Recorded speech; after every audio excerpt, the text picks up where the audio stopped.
Y pasamos ahora al capítulo 13 de este primer libro de los Reyes. Hemos llegado ahora a la división del reino bajo Jeroboam, quien encabezó una rebelión y tomó a las 10 tribus del norte, con las que más tarde formó el reino de Israel. Roboam, quien ciertamente no tenía la sabiduría ni la cautela que su padre Salomón, en realidad fue el responsable de que ocurriera esta división del reino. Y veremos más adelante que el reino del norte fue a la cautividad en Asiria, mientras que el reino del sur fue a la cautividad en Babilonia.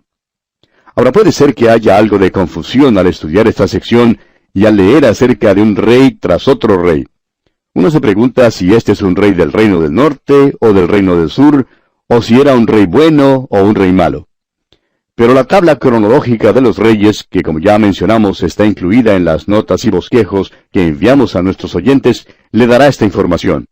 No sería pues malo, recalcamos una vez más, enviarnos una carta pidiendo las notas y los bosquejos que le ayudarán en este asunto mientras usted nos acompaña en este viaje a través de la Biblia. Bien, hace años, algunos estudiantes del primer año en un instituto bíblico se enfrentaban constantemente en clase a la pregunta, ¿pueden nombrar los reyes de Israel y de Judá brevemente, describiendo el reinado de cada uno? Y en su afán de encontrar una respuesta que pudieran recordar con facilidad, hicieron un descubrimiento profundo. Descubrieron que si se aprendían de memoria los nombres de los reyes, y escribían después de cada nombre las palabras malo o bueno, podrían salir bien en su examen. Y eso es lo que hicieron estos estudiantes de primer año. Ahora usted se dará cuenta que en el reino del norte, todos los reyes son calificados como malos. No hubo ni uno entre ellos que fuera bueno. Ahora en el reino del sur, tenemos algunos reyes que podríamos llamar buenos. Diríamos que probablemente había 8 reyes en el reino del sur durante un período de 200 años que podríamos llamar buenos. Los demás eran malvados. Esta era una mancha negra sobre la historia de Israel. Ahora, lo que hace que esta situación sea tan negra es que esta gente tenía luz del cielo, tenían una revelación de Dios, y por tanto su responsabilidad era diferente. Y quisiéramos reflexionar aquí un poco sobre la vida de Salomón, para ver el motivo por el cual el reino fue dividido. Y aquí tiene usted lo que pasó. A Salomón le fue dada una dispensación especial de sabiduría de Dios, para administrar el reino. Sin embargo, al parecer, esa sabiduría no formó parte de su propia vida personal. Sí, tenía ciertos principios y conceptos fundamentales que le ayudaron a ser un soberano muy sabio, pero parece que estos no formaban parte de su vida personal y privada, porque ciertamente no formaron parte de su vida espiritual. Se ve temprano en su vida que nunca en verdad rompió con la falsa religión. Usted recordará que en el principio, cuando llegó al trono, había idolatría y que no hizo nada por eliminarla. Luego empezó a ocuparse en lo que consideró su marca de prosperidad material. Envió naves para traer de vuelta monos y pavos reales. Ahora, es malo dedicarse a tales cosas si uno ha sido llamado para glorificar a Dios. Es malo si uno ha sido llamado a testificar y a vivir para Dios. Y Salomón tenía una verdadera debilidad en cuanto a estas cosas. El libro de Proverbios revela la sabiduría de Salomón, pero el libro de Eclesiastés revela su necedad. Usted no encontrará ninguna falla de Salomón ni de su padre David registrada en los libros de Crónicas. Los dos libros de Crónicas abarcan el mismo período que tenemos aquí en los Reyes, con una sola diferencia. En Crónicas tenemos el punto de vista de Dios.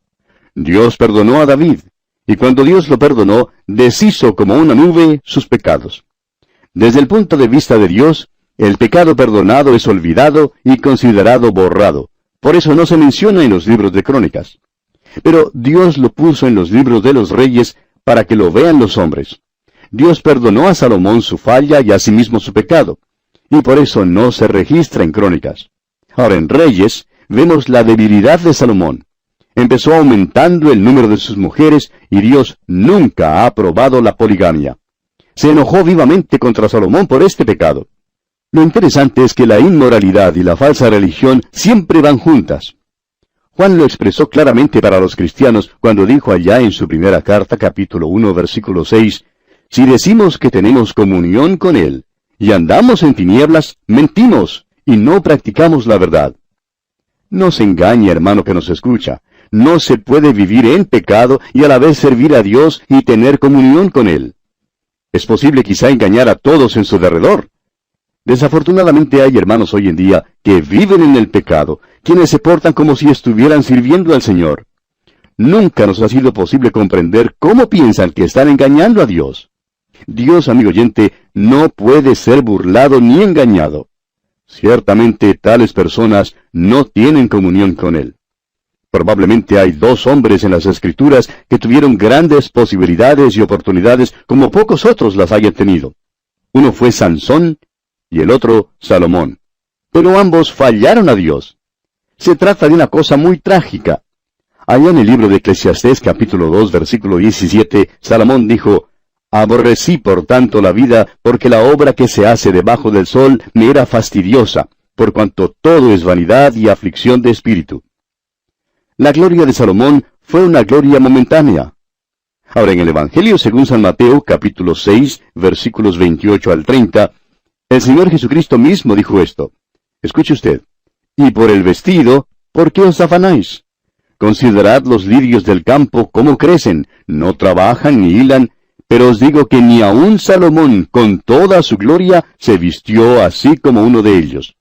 Y si la hierba del campo que hoy es, y mañana se echa en el horno, Dios la viste así, ¿no hará mucho más a vosotros, hombres de poca fe?»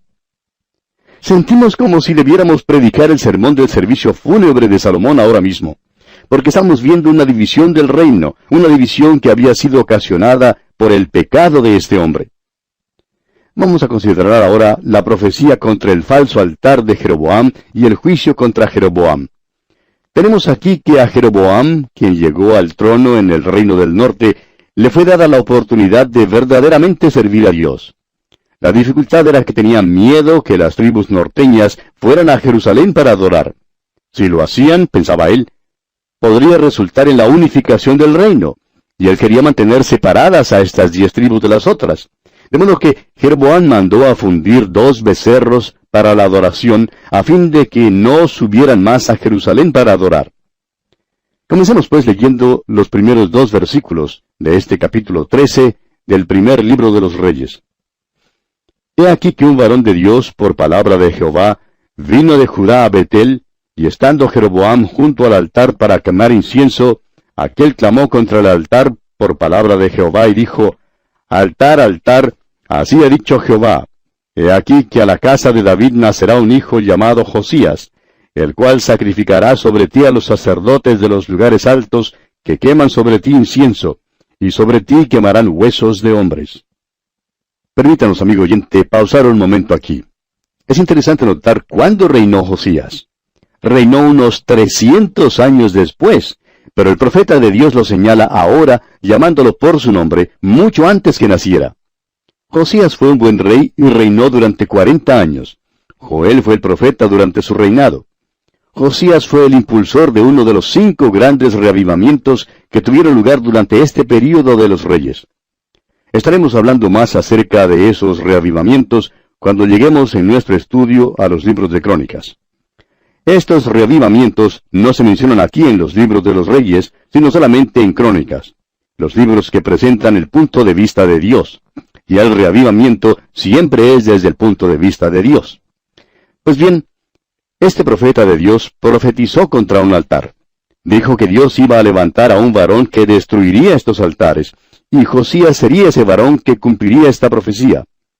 Continuemos ahora leyendo los versículos 3 y 4 de este capítulo 13 del primer libro de los Reyes. Y aquel mismo día dio una señal diciendo: «Esta es la señal de que Jehová ha hablado. He aquí que el altar se quebrará, y la ceniza que sobre él está se derramará». Cuando el rey Jeroboam oyó la palabra del varón de Dios, que había clamado contra el altar de Betel, extendiendo su mano desde el altar, dijo: «Prendedle». Mas la mano que había extendido contra él se le secó, y no la pudo enderezar. Jeroboam estaba junto al altar cuando el varón de Dios profetizó. Estaba haciendo un sacrificio al becerro de oro. Ahora, cuando el varón de Dios terminó de hablar, Jeroboam extendió su mano contra él. En otras palabras, el rey estaba diciendo: «Préndanle. Tiene que ser muerto». Cuando el rey señaló con el dedo al varón de Dios, su mano se le secó y no le fue posible recogerla otra vez. Su brazo quedó paralizado. Prosigamos ahora con los versículos 5 hasta el 10 de este capítulo 13 del primer libro de los Reyes. Y el altar se rompió y se derramó la ceniza del altar, conforme a la señal que el varón de Dios había dado por palabra de Jehová. Entonces respondiendo el rey dijo al varón de Dios, Te pido que ruegues ante la presencia de Jehová tu Dios, y ores por mí, para que mi mano me sea restaurada. Y el varón de Dios oró a Jehová, y la mano del rey se le restauró, y quedó como era antes. Y el rey dijo al varón de Dios, Ven conmigo a casa, y comerás, y yo te daré un presente. Pero el varón de Dios dijo al rey, Aunque me dieras la mitad de tu casa, no iría contigo, ni comería pan, ni bebería agua en este lugar. Porque así me está ordenado por palabra de Jehová, diciendo, No comas pan, ni bebas agua, ni regreses por el camino que fueres. Regresó pues por otro camino, y no volvió por el camino por donde había venido a Betel. El rey imploró al varón de Dios que rogara por él para que su mano fuera restaurada. Ahora la mano le fue restaurada, y estando agradecido ofreció llevar consigo a casa al varón de Dios para darle una recompensa. El rey cambió de actitud. Pero vemos que el varón de Dios no se comprometerá con la maldad e idolatría, y esto es muy admirable. Y debemos decir aquí que hay muchísima palabrería ambigua y mucho subterfugio en algunos círculos cristianos.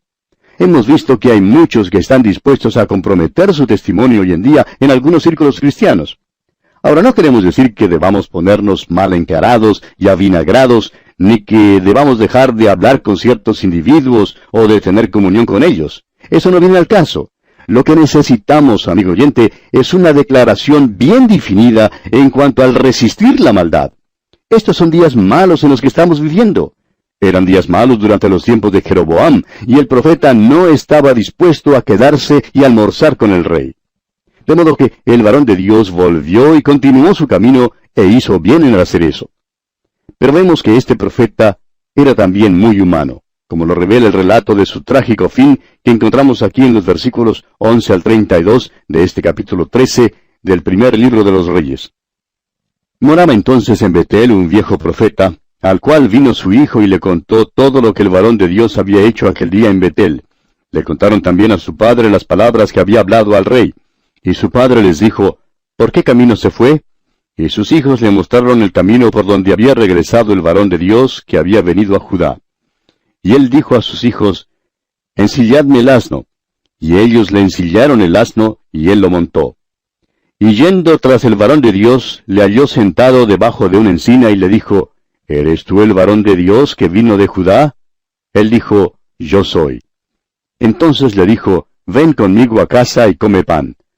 Mas él respondió, No podré volver contigo, ni iré contigo, ni tampoco comeré pan ni beberé agua contigo en este lugar. Porque por palabra de Dios me ha sido dicho, No comas pan ni bebas agua allí, ni regreses por el camino por donde fueres. Y el otro le dijo, mintiéndole, Yo también soy profeta como tú, y un ángel me ha hablado por palabra de Jehová, diciendo, Tráele contigo a tu casa, para que coma pan y beba agua. Entonces volvió con él, y comió pan en su casa, y bebió agua. Y aconteció que estando ellos en la mesa, vino palabra de Jehová al profeta que le había hecho volver. Y clamó al varón de Dios que había venido de Judá, diciendo, Así dijo Jehová, por cuanto has sido rebelde al mandato de Jehová, y no guardaste el mandamiento que Jehová tu Dios te había prescrito, sino que volviste y comiste pan, y bebiste agua en el lugar donde Jehová te había dicho que no comieses pan, ni bebieses agua, no entrará tu cuerpo en el sepulcro de tus padres. Cuando había comido pan y bebido, el que le había hecho volver le ensilló el asno, y yéndose, le topó un león en el camino y le mató, y su cuerpo estaba echado en el camino, y el asno junto a él, y el león también junto al cuerpo. Y he aquí unos que pasaban, y vieron el cuerpo que estaba echado en el camino, y el león que estaba junto al cuerpo, y vinieron y lo dijeron en la ciudad donde el viejo profeta habitaba. Oyéndolo el profeta que le había hecho volver del camino, dijo, El varón de Dios es, que fue rebelde al mandato de Jehová. Por tanto, Jehová le ha entregado al león, que le ha quebrantado y matado, conforme a la palabra de Jehová que él le dijo. Y habló a sus hijos y les dijo, Ensilladme un asno. Y ellos se lo ensillaron. Y él fue y halló el cuerpo tendido en el camino, y el asno y el león que estaban junto al cuerpo. El león no había comido el cuerpo, ni dañado al asno. Entonces tomó el profeta el cuerpo del varón de Dios, y lo puso sobre el asno y se lo llevó. Y el profeta viejo vino a la ciudad para endecharle y enterrarle. Y puso el cuerpo en su sepulcro, y le endecharon diciendo, ¡ay, hermano mío! Y después que le hubieron enterrado, habló a sus hijos diciendo, cuando yo muera, enterradme en el sepulcro en que está sepultado el varón de Dios, poned mis huesos junto a los suyos. Porque sin duda vendrá lo que él dijo a voces por palabra de Jehová contra el altar que está en Betel, y contra todas las cosas de los lugares altos que están en las ciudades de Samaria. Es triste que este varón de Dios no hubiera ejercido un poco más de discernimiento para detectar la mentira del otro anciano y evitar así desobedecer a Dios. Por eso tuvo que pasar por este fin trágico. Ahora uno creería que la experiencia de Jeroboam con el varón de Dios le habría hecho cambiar. Su mano se le había secado y se le había sanado otra vez. ¿Cree usted que él cambió? Escuche lo que dicen aquí los versículos 33 y 34 de este capítulo 13 del primer libro de los Reyes. Con todo esto, no se apartó Jeroboam de su mal camino, sino que volvió a ser sacerdotes de los lugares altos de entre el pueblo, y a quien quería lo consagraba para que fuese de los sacerdotes de los lugares altos. Y esto fue causa de pecado a la casa de Jeroboam, por lo cual fue cortada y raída de sobre la faz de la tierra. Amigo oyente, cuando la iglesia de Dios hoy en día se involucra en estos movimientos de protesta y cuando se trae y se introduce en la iglesia la música sacrílega y cuando se hace toda clase de compromisos, todo esto es una hediondez ante la nariz de nuestro Dios Todopoderoso. En los tiempos de Jeroboam y en nuestros tiempos, los verdaderos hombres de Dios siempre han resistido la maldad. Cuán trágico es que Jeroboam no hubiera cambiado. Y a propósito, ¿resiste usted, amigo oyente, la maldad hoy en día? Y así llegamos al final del capítulo 13 del primer libro de los Reyes.